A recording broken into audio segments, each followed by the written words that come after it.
Brian Lehrer on WNYC. To end the show for our last 15 minutes, we're going to do one of our occasional hyper-local call-ins about news from your neighborhood. In this case, hooked to the mayoral election and the change of administration that's coming, we want to invite you to call in and mention on the air a small, everyday piece of public infrastructure that shapes life on your block or in your neighborhood that needs some attention from city government. 212-433-WNYC, 212-433-9692. So we talk about all these sweeping issues, free universal child care, everything else. But what's the tiny fix that your block really needs? 212-433-WNYC. If you have the ear, and you may well, because people from, all sectors of New York City politics often listen to the show. If you have the ear of anybody who's going to be connected to the incoming Mamdani administration, what's the hyper-local fix that your block really needs? 212-433-WNYC, 212-433-9692. The mayor-elect ran on fighting inequality. This is one of the things where arguably there is a lot of inequality. Some neighborhoods, some blocks get more attention to their particular hyper-local needs than others. So what about on your block? The trash can that vanished, the crosswalk that's faded to nothing, the puddle that never drains after it rains. What is it on your block? 212-433 WNYC, 212-433-9692. And we're going to play a clip relevant to this because, Mayor-elect Mamdani talks about something he calls sewer socialism. It's, as the Wisconsin Historical Society defines it, often referred to as sewer socialism for their back-to-basics strategy. Milwaukee socialists sought to reform the legacy of the Industrial Revolution, this is like 100 years ago, on the local level by cleaning up neighborhoods and factories with new sanitation systems, municipally owned water and power systems, community parks, and improved education systems. So there's a little bit of historical context. And way back in October 2024, in the infancy of his mayoral candidacy, when I had barely heard of Zohran Mamdani, he was a caller to the show, and he riffed on the concept of sewer socialism itself. The topic that day was 100 years of American socialism. That was in our 100 Years of 100 Things series, right? And we did 100 years of American capitalism. One day, 100 years of American socialism. Another day, and Zohran Mamdani, October 2024, was a caller and said this. One of the things that comes to mind for me is the concept of sewer socialism, which was a term that was coined by a delegate to the Milwaukee convention of the Socialist Party of America to describe the project of municipal government that transformed that city, where you had socialist mayors who went on to build public health infrastructure, publicly owned power system, improving workplace conditions, expanding education, truly putting the needs of the working class at the center of city government. As a caller in October of last year. So now we invite you in that context. What's the tiny, unglamorous infrastructure fix that your block really needs? Call or text 212-433-WNYC. Maybe it will go beyond you and me to people in the incoming sewer socialism administration. 212-433-9692. Call or text. We'll hear what they are right after this.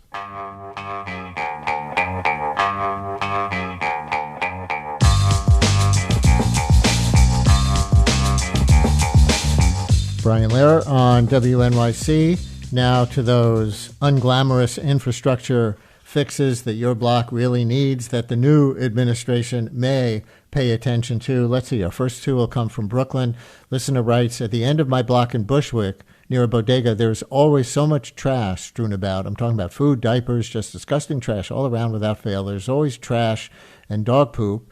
I always tell people to walk very carefully around the neighborhood. So maybe something can be done about that. Greg in Brooklyn. You're on WNYC. Hi, Greg. Hi, Brian. How you doing? Thanks for having me on.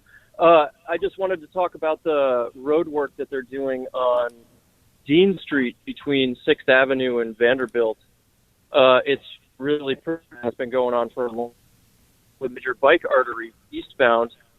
As a cyclist, I live in Crown Heights. I work in Red Hook, and it makes for a pretty miserable ride home at the end of the day because there's so many steel plates and potholes, and the road surface is just extremely uneven. So I'd love it if Mayor-elect Mamdani would commit some resources to getting that work finished up. Finish that road work. Thank you very much. Another one in a text. There are not enough street lights all along Ocean Avenue on the park side of the street and the building side. I live near Lincoln Road, writes that listener. Here's Dan in Upper Manhattan. You're on WNYC. Hi, Dan.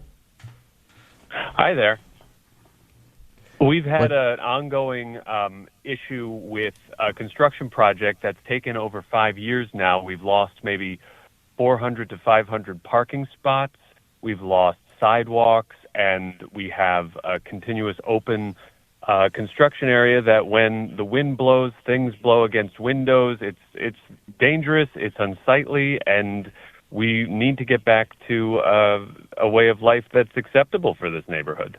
Another street project. So it sounds like the incoming transportation commissioner is going to have some work on their hands. There's yet another one. I'm not just going to keep going on these same kinds of things, but yeah, people are very frustrated apparently with street work, road work that is not being completed in their neighborhoods. Let's go next to Kathleen in Kew Gardens. You're on WNYC. Hi, Kathleen. Oh, hi. Hi, Brian. Yes, there was no problem that we could see, but apparently someone had some issue with crossing a street at a T at the corner of Union Turnpike and Grenfell.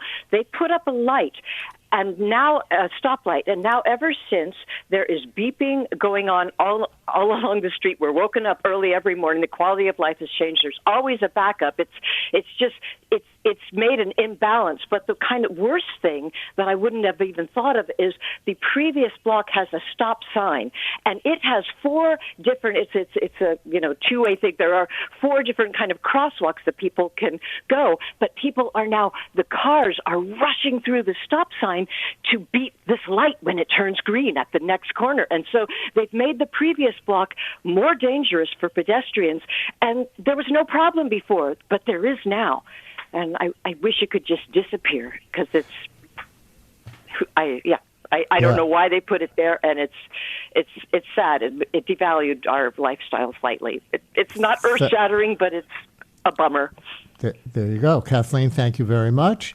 Another one in a text. I live in Prospect Lefferts Gardens in the block of Lincoln Road between Flatbush and Ocean, where there are bus stops, a subway, a grocery store. Many other shops need to be prioritized by the Department of Transportation. It should, in my view, be pedestrianized and only allow buses and delivery vehicles with a dedicated bike lane. This road is a constant deadlock of traffic and should be reviewed, writes that listener in Prospect Lefferts Gardens. How about, let's see, Isabella in Brooklyn. You're on WNYC. Hi, Isabella.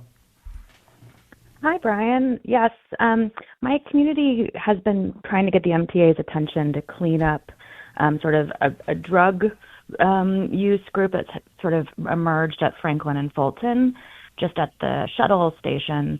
And there's a big construction storage area that's hiding all of the construction elements for the escalator improvement inside the station.